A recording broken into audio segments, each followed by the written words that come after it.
जय श्री माता जी। आज के इस प्रोग्राम में सबका हार्दिक स्वागत है। ईश्वर का प्रेम है मनुष्यगण के लिए, वो एक इंसान का नहीं हो सकता। उसको आज बहुत ही सुंदर ढंग से नलगिरकर साहब हमारे साथ हैं, इनका बहुत स्वागत है। हम इनसे सुनेंगे क्योंकि ये उस जो श्री माता जी का असीम, सागर से भी गहरा, आकाश से भी बड़ा जो दिव्य प्रेम है अपने भक्तों के लिए, उसके बारे में एक बहुत ही सुंदर अनुभव है, उसको हम सुनेंगे।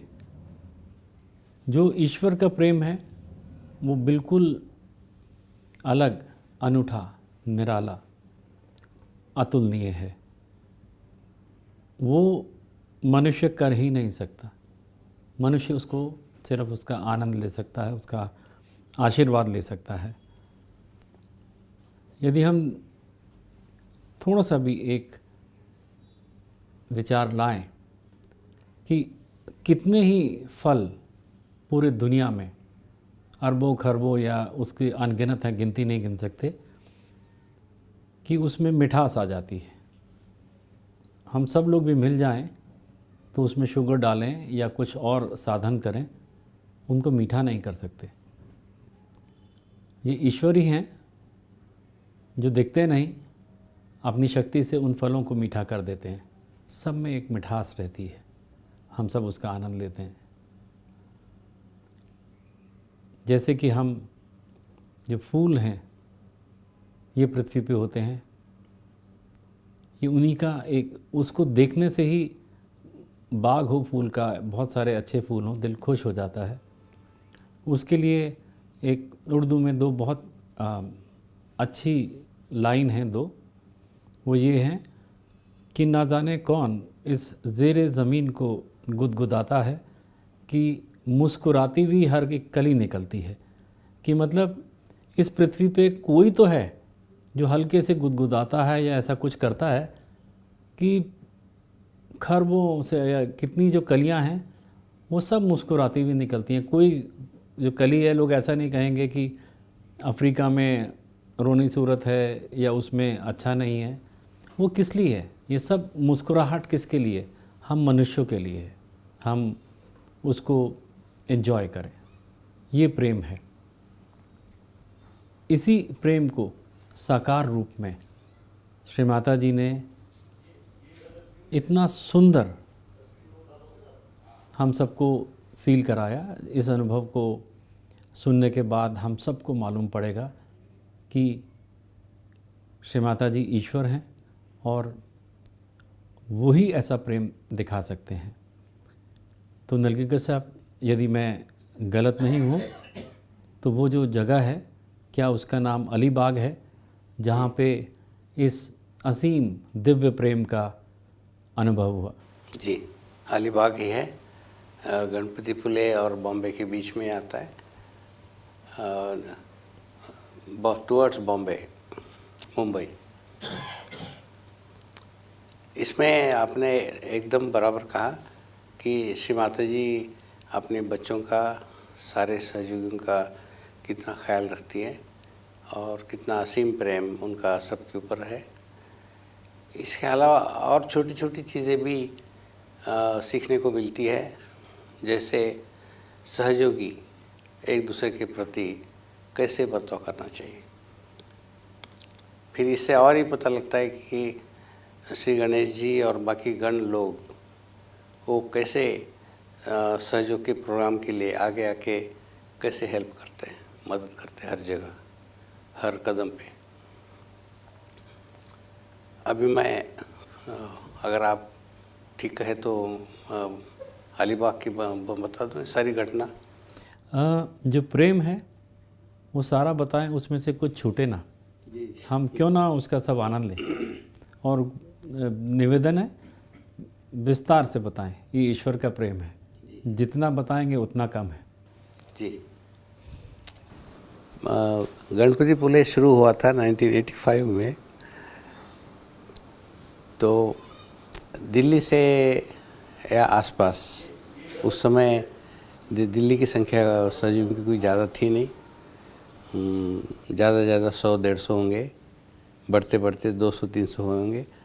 तो यहाँ से जब जाते थे सब लोग मिल के जाते थे, जैसे देहरादून है, फिर आपका चंडीगढ़ है, जयपुर भी, इवन लखनऊ वाले भी यहीं आते थे, सब मिल के जाते थे। और क्योंकि बम्बई जाना, बम्बई से फिर आगे गणपतिपुले बस से जाते थे, तो वो बस फुल होना है, इतना तो कम से कम संख्या चाहिए, इसलिए हम इधर से सब इकट्ठा होके वन बस फुल लोड करके जाते थे। तो ये बात है 1988 की। उस समय यहाँ से सब मिलके बस के अंदर रिजर्वेशन करके यहाँ से गए थे, 40-45 लोग गए थे। उसके अंदर जितने भी है गुड़गांव वगैरह सब के लोग थे। फिर उस साल 1988 में ये कहा था कि गणपतिपुले के बाद अलीबाग में पूजा होगी, और जिन जिन को आना है पहले बम्बई वाले ऑर्गेनाइज़र थे उनको अपने नाम दे दे, जिसको बस चाहिए अपनी बस की रिक्वायरमेंट भी दे दे। तो यहाँ मुझे बताया गया था कि ये जो ग्रुप जा रहा है 45 लोगों का, इसका आप ग्रुप कोऑर्डिनेटर बोल के आप ज़रा इनका सारा कोऑर्डिनेट कीजिए बम्बई वालों से। तो हमने बम्बई वालों को सारी लिस्ट भेजी थी, सारे पैसे भेजे थे कि इतने लोग हम आ रहे हैं गणपतिपुले, और वो यही लोग अलीबाग आएंगे। तो उनसे कंफर्मेशन भी आया था। फिर गणपतिपुले जैसे प्रोग्राम सारे ख़त्म हुए, वहाँ से हम सबको जाना था अलीबाग, जो बम्बई की तरफ आता है रास्ते में। लेकिन वो एकदम समुद्र किनारा है, और अंदर से रास्ता पूरा जंगल का है, बहुत सारे घने पेड़ है उधर, तो उसमें से रास्ता गुजरता है। तो बस जो जिस दिन प्रोग्राम ख़त्म हो गए, हमको कहा था कि शाम को 4-5 बजे बसेस आएंगी। तो हमारे लिए एक ही बस थी। तो काफ़ी बसेस आए जो फॉरेनर्स के लिए थी, फॉरेन सहयोगीज, वो बसेस चली गई टाइम पे। लेकिन हमारे लिए जो बस आना था वो बस के लिए 7-8 बज गए रात के, फिर भी बस नहीं आई थी। लेकिन हम इंतज़ार करते रहे बस आएगी, और बस 8 के बाद ही आई। फिर तब हम वहाँ से बस से बैठ के हम सब लोग 45 लोग चले गए। तो पहुँचते पहुँचते रात के 1:30-2 बज गए, जो एड्रेस दिया हुआ था। क्योंकि ये जो बस थी ये स्टेट गवर्नमेंट की बस थी, साधारण बस, और वहाँ पहुँचने के बाद ये बस को छोड़ना था, खाली करना था। तो जैसे ही पहुँच गए हम रात के 2 बजे, तो वहाँ एक बहुत बड़ा गेट था जहाँ ये प्रोग्राम रखा हुआ था, और पता लगा कि सारे फॉरेनर्स आए हुए हैं। और फिर हमने वो गेट के ऊपर आवाज़ देने की कोशिश की कि हम इतने लोग आए हुए हैं पूजा के लिए, और यहाँ हम रहने वाले रात भर, जैसे उन्होंने पहले कंफर्म किया था। लेकिन वहाँ जो थे इंचार्ज कोऑर्डिनेटर, उन्होंने गेट खोला ही नहीं, दरवाज़ा खोला ही नहीं। फिर हमने जब ज़्यादा आवाज़ किया तो एक महाशय जी आए, और उन्होंने कहा कि आप कौन है, और अभी इतने रात आए, यहाँ कोई अरेंजमेंट नहीं है, यहाँ कोई जगह नहीं है, और हम गेट खोलेंगे नहीं। हमने बताया उनको, अब बम्बई वालों के साथ हमारा पूरा करस्पॉन्डेंस हुआ है, उनको बताया भी है, कंफर्मेशन आया हुआ है। तो फिर भी उन्होंने कहा कि लेकिन मुझे कोई इसका इत्तला नहीं है, और हम गेट खोलेंगे नहीं, और यहाँ अरेंजमेंट नहीं है आपके लिए। रिक्वेस्ट करने के बाद भी चलो नहीं है तो नहीं है, आ तो गए पूजा के लिए, तो जैसा भी है रात भर गुजारना है, सवेरे पूजा है। तो वो माने नहीं। तो उन्होंने कहा कि यहाँ बिल्कुल नहीं है। फिर उन्होंने ये भी नहीं कहा, हमने कहा कि चलो ठीक है हम और कहीं जाके रात भर निकालते हैं। तो उन्होंने वो भी मना किया कि आप हमको मालूम नहीं कहाँ जाना है। बड़ा कहना नहीं चाहिए, लेकिन सत्य ये है कि बहुत ही रूड बिहेवियर रहा। तो और वो अंदर चले गए। अभी बस के अंदर हमारे छोटे बच्चे थे, महिलाएं थी, काफ़ी बूढ़े सहयोगी भी थे। रात के 2 बजे किसी को खाना नहीं मिला था, पानी नहीं मिला था। और ये बस जो है स्टेट ट्रांसपोर्ट की बस थी, उसको छोड़नी थी। वो ड्राइवर तैयार नहीं वहाँ से हिलने के लिए। वो कहने लगा कि आप यहाँ उतर के मुझे छोड़ दो, और कुछ भी करिए, कुछ भी कीजिए, आप लोग खुद जाने। और मुझे कोऑर्डिनेटर बोल के भेजा था। तो समझ में नहीं आ रहा था अब क्या करें, और सब मेरे पीछे लाने शुरू किए। फिर हमने बस ड्राइवर को मनाया कि भैया ऐसा ऐसा हुआ है आपके सामने, और हमारी जहाँ कहीं इंतज़ाम पूरा होता नहीं, आप ऐसा मत छोड़ के जाइए रात को, और यहाँ सब घना जंगल है आसपास। तो वो मान गया। फिर हमारी बस वहाँ से निकली। अभी ये मालूम था ना कि अभी जाना कहाँ है, और पूरा अंधेरा, लाइट बिल्कुल नहीं, सामने कुछ नज़र नहीं आता है, घना अंधेरा जिसको बोलते हैं। फिर चलती रही। फिर 5-10 मिनट के बाद एक रास्ते पे, एक साइड पे, वहाँ कोई जानवर नहीं था, कोई मनुष्य नज़र नहीं आ रहा था, लेकिन एक बूढ़ा सडनली नज़र आया, अकस्मात जिसको बोलते हैं। तो हमने ड्राइवर साहब को बोला गाड़ी रोकिए, उतर के उनसे बात की। जो बूढ़े थे वो पूरा ऊपर से कंबल लेके, वो चेहरा भी ठीक नज़र नहीं आ रहा था। उनसे पूछा हमको कि हम यहाँ आए हुए, हमको यहाँ एक रात के लिए कहीं रुकना है, और बस में बच्चे हैं, महिलाएं हैं, बूढ़े लोग भी हैं। तो उसने कहा कि आप सीधा थोड़ा आगे जाइए और राइट टर्न होती है, वहाँ एक गेस्ट हाउस है। फिर हमने देखा, मैं वापस आया कि बस चढ़ रहा था मैं। फिर मुझे लगा कि नहीं ये महाशय जो थे कौन, ना पूछे तो सही। तो जब उतर के वापस आया तो महाशय जी वहाँ थे नहीं। आसपास फिर 10-20 कदम आगे पीछे चल के भी देखा तो वो नज़र नहीं आए। तो अभी आप आगे समझ जाएंगे ये कौन थे महाशय जी। तो हम रात को फिर चले आगे। उसने जैसे कहा था आगे जाके राइट टर्न हुए, और वहाँ एक गवर्नमेंट गेस्ट हाउस था। गवर्नमेंट गेस्ट हाउस मिला तो हमको लगा कि चलो अच्छा हो गया, मिल गई जगह, यहाँ रात भर गुजारेंगे। लेकिन वो जो गवर्नमेंट गेस्ट हाउस था, और वॉचमैन दरवाज़ा खोलने को तैयार नहीं, क्योंकि इतने रात को आए हुए हैं और आपकी परमिशन नहीं है, कोई आपको इसके लिए अप्रूवल नहीं है, और मेरा जॉब, मेरी ड्यूटी चली जाएगी, मैं नहीं खोल सकता। फिर उसको मना लिए, तुम्हारा बॉस सवेरे कितने बजे आता है, उसके पहले हम सब निकल जाएंगे। और उसने देखा कि ऑन ह्यूमैनिटेरियन ग्राउंड जिसको बोलते हैं, ये उसने मान लिया। छोटे बच्चे, महिलाएं, बूढ़े हैं, सब देख के मान गया। फिर उसके साथ साथ वो बस ड्राइवर को भी मनाना पड़ा, क्योंकि वो फिर शुरू किया मुझे भी जाना है वापस। फिर उसको भी हमने कहा कि अब ये सब देखते हुए आप भी थोड़ा है मदद कीजिए, तो वो भी मान गए। तो वहाँ हम थे, सवेरे सब अंदर गए, सब वहाँ एक या 2 ही बाथरूम थे, और एक वरांडा था लंबा, और 2 रूम थे। लेडीज़ को अंदर छोड़े, वरांडे में सारे जेंट लोग लेट गए। तो उस गेस्ट हाउस में रात भर रहे। वहाँ भी किसी को खाना वगैरह मिला नहीं, क्योंकि गेस्ट हाउस में ऐसा कोई इंतज़ाम था नहीं उधर, और सबकी इच्छा थी कि सवेरे जल्दी ऐसी जगह पहुँचा जाए कि कुछ खा पी ले सब।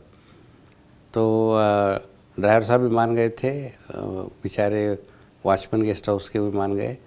तो उनकी नौकरियां, गवर्नमेंट की जॉब्स थे, ध्यान में रखते हुए हम सब लोग बराबर सवेरे 7 बजे वहाँ से निकल पड़े।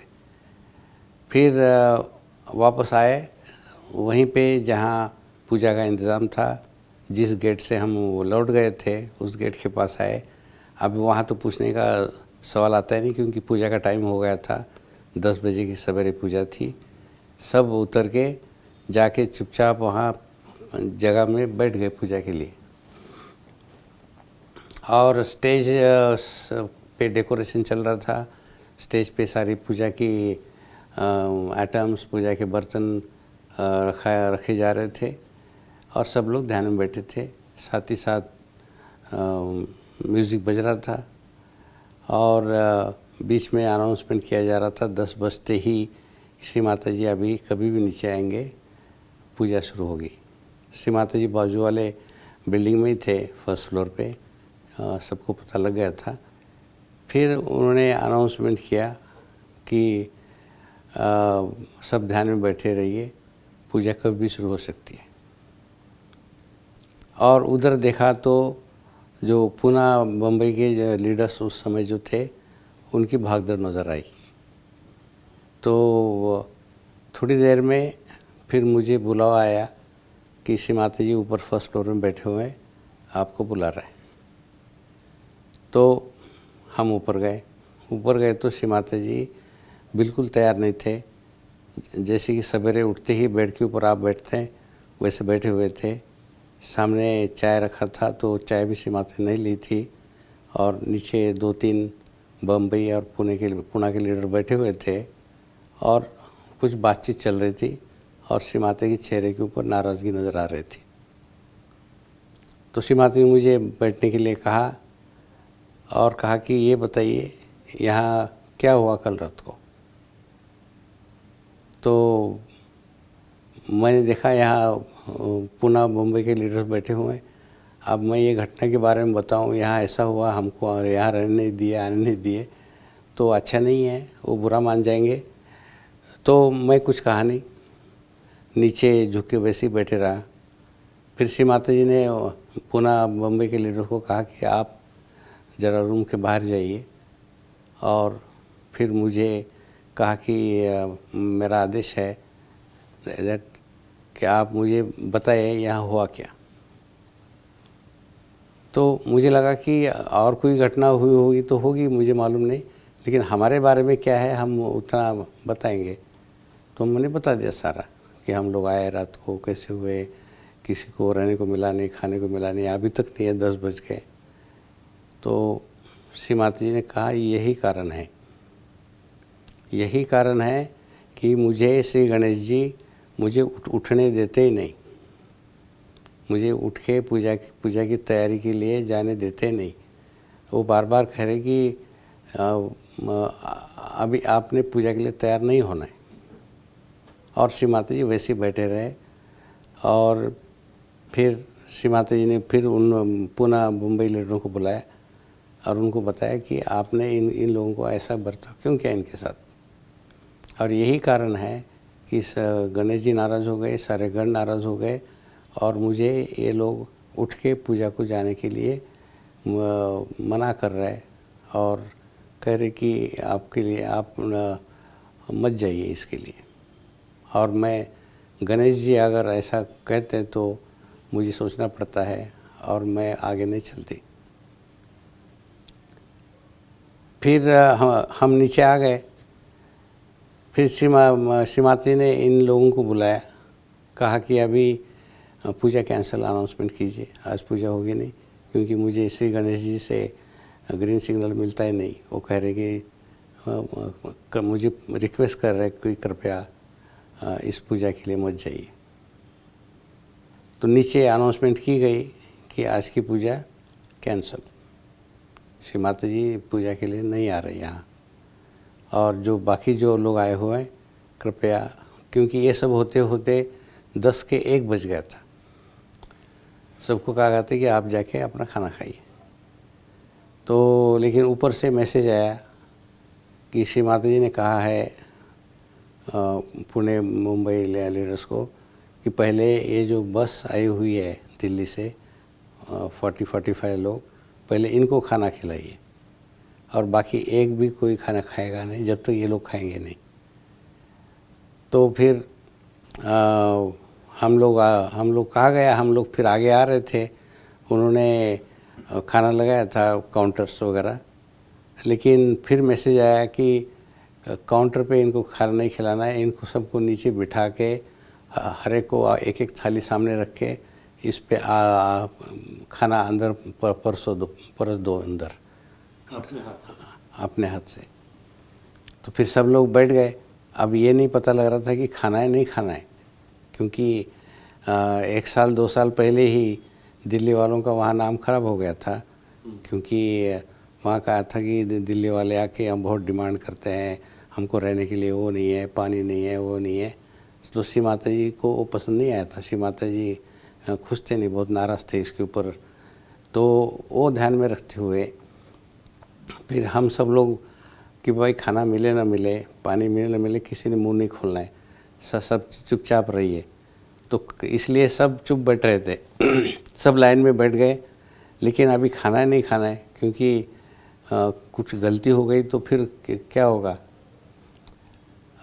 थोड़ी देर में जैसे बैठे, थोड़ी देर में देखा तो श्री माता जी स्वयं ऊपर से नीचे आए थे, फ्रॉम फर्स्ट फ्लोर नीचे आके जहाँ ये लाइन से हम लोग बैठे थे वहाँ के श्री माता जी खड़े हो गए। खड़े होने के बाद तो फिर तो खाना बिल्कुल बंद, क्योंकि अभी श्री माता जी सामने खड़े खाएंगे कैसे। फिर उन लोगों ने जाके कहा श्री माता जी को कि वो खाना नहीं खा रहे। फिर श्री माता जी मुझे बुला के कहा कि आप लोग खाना खाइए। फिर मैंने कहा श्री माता जी आप हमारे गुरु हैं, आप हमारे ईश्वर हैं, आपके सामने ये लोग नीचे बैठ के कैसे खाएंगे और आप खड़े हैं। तो श्री माता जी कहा कि नहीं नहीं, इस समय मेरा आदेश है कि आप लोग खाना खाइए। फिर सब देख रहे थे मेरी तरफ, मैं खाना शुरू किया तो गलती कोई करना नहीं चाहता था। फिर सबको हमने इशारा किया कि आप श्री माता जी का आदेश है, खाना शुरू कर दीजिए। फिर खाना शुरू होते ही श्री माता जी ने जो पूना मुंबई के लीडर्स थे उनको बोला कि वॉलंटियर नहीं, आप लीडर लोग इनको खाना परसिए। फिर वो लोग आके सब्जी दाल वो सबको देने लगे। थोड़ी देर में श्री माता जी ने कहा कि वो जो लड्डू बनाए हुए लड्डू लाइए, और फिर सबको श्री माता जी ने अपने हाथ से एक एक लड्डू हर एक के प्लेट में वो श्री माता जी सबको दिए, मतलब स्वयं। और जब श्री माता जी ने ऐसा किया तो ऑटोमेटिकली सारे लीडर्स फीडर सब आके खाना परसने लगे, ये करो वो करो। फिर उसके बाद श्री माता जी ऊपर गए। फिर पता लगा कि श्री माता जी ने तब जाके ऊपर चाय पी अपनी, जो सवेरे की, जिसको हम मॉर्निंग टी बोलते हैं। श्री माता जी से मॉर्निंग टी भी नहीं लिया था, ब्रेकफास्ट भी नहीं लिया था, लेकिन ये जो गलती हुई थी और जो सारे गण नाराज़ हुए थे, तो उसके लिए श्री माता जी ने स्वयं भी कुछ खाया पिया नहीं था। श्री माता जी का असीम प्रेम, जिसमें उन्होंने देखा कि उनके जो बच्चे हैं वो भूखे हैं रात से जी, उनने खाना नहीं खाया। वो तो आदि शक्ति हैं, ईश्वर हैं, मनुष्य का उनसे कुछ लेना देना नहीं, पर अपने बच्चों के लिए उन्होंने भी खाना नहीं खाया जब तक कि उनके बच्चों को स्वयं अपने हाथ से लड्डू दिए, सामने खड़ी रहीं और सबको खाना खिलवाया। ये ईश्वर ही कर सकते हैं। वैसा ही जैसे वो उठ के बिस्तर पे बैठे थे, श्री माता जी वैसे ही नीचे आके खड़े रहे, सबको खाना खिलाया। फिर सबको बोला कि अभी आप खाना खाने के बाद जैसे आपका टाइम है निकलने का, आप निकलिए, और यहाँ जो ऑर्गेनाइजर्स है इनको आप क्षमा कर दीजिए। अच्छा जी, ये नहीं तो यदि हम जो उनका विराट अवतरण है उसके समक्ष ये 35 करोड़ देवता की हाजिरी रहती है उनके श्री माता जी के दरबार में, और सृष्टि का सृजन किया है उन्होंने, इतना बड़ा अवतरण, इतनी बड़ी देवी माँ सर्वशक्तिमान, जब अपने 40-45 बच्चों को उन्होंने देखा कि ये भूखे रहे हैं मेरे बच्चे, स्वयं भी खाना नहीं खाया, सबको खिलाया। और ये भी है कि अगर किसी को लगता है कि हमने छुप के कुछ किया, किसी को पता नहीं लगेगा। तो सारे गण आसपास रहते हैं, श्री माता जी को सारी तुरंत खबर जाती है। श्री गणेश जी स्वयं श्री माता जी को रिक्वेस्ट कर रहे थे कि इस पूजा के लिए न जाए। तो इससे पता लगता है कि हम वेदर रात हो दिन हो, किसी को मालूम हो न हो, हम अपने भाई आ रहे हैं पूजा के लिए, सहयोगी भाई बहन, तो उसके लिए इतला हो न हो, तो आप ऐसा करना ठीक नहीं है। श्री माता ने ये भी कहा उनको मेरे सामने कि अगर आपके सगे भाई आते हैं, भाई या बहन दूर से, विदाउट एनी इन्फॉर्मेशन, तो आप क्या उनके लिए दरवाज़ा खोलेंगे नहीं? आप क्या उनको घर के अंदर लेंगे नहीं? आप क्या उनको अगर रात के 1-2 बजे आ रहे खाना खिलाएंगे नहीं? तो आपने जो किया वो ठीक नहीं किया है। श्री माता जी स्वयं उनको इस विषय के ऊपर डांट रहे थे। इससे हम सबको एक श्री माता जी ने सीख दी, चाहे हम हो या आने वाले 100 साल 1000 साल जितने भी, जब तक ये कायनात रहती है, हम सबको ये संदेश है कि हमें प्रेम से रहना है। श्री माता जी सब देख रही हैं। श्री माता जी त्रिकालदर्शी हैं। ये समय नहीं, हमारा पिछला जन्म, ये जन्म और आगे क्या हो सकता है वो सब जानती हैं। तो हम ऐसे भुलावे में, ऐसे धोखे में ना रहें कि हमने कुछ ऐसा कार्य किया जिससे श्री माता जी अप्रसन्न हो सकती हैं, हम उसको छुपा लेंगे। इस प्रेम की इतनी दिव्य जो अनुभव है, आप उसके साक्ष्य रहे। श्री माता जी ने आपसे बात की, आपने देखा, और हम श्री माता जी का भी धन्यवाद करते हैं कि ये उनका प्यार अब छुपा नहीं रहेगा, ये सब तक जाए, सब इस मिठास को लें और हम इसको अपने जीवन में उतारें।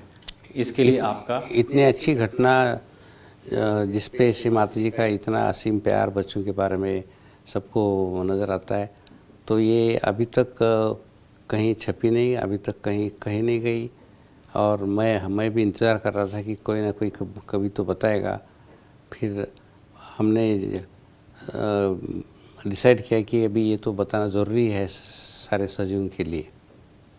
नलगिरकर साहब से रिक्वेस्ट करेंगे, ऐसी जो भी ऐसे अनुभव हैं जो डायरेक्टली श्री माता जी के परमेश्वरी हैं, वो उनके साथ हैं, और ऐसी बहुत सी बातें हैं कि जो ऋषि मुनि भी जो नहीं जानते, वो माँ ने बताई हैं। उसका जो अनुभव है आपसे हम आगे भी लेते रहेंगे। आपका धन्यवाद। जय श्री माता। थैंक यू, धन्यवाद। प्यार भरे ये दो निर्मल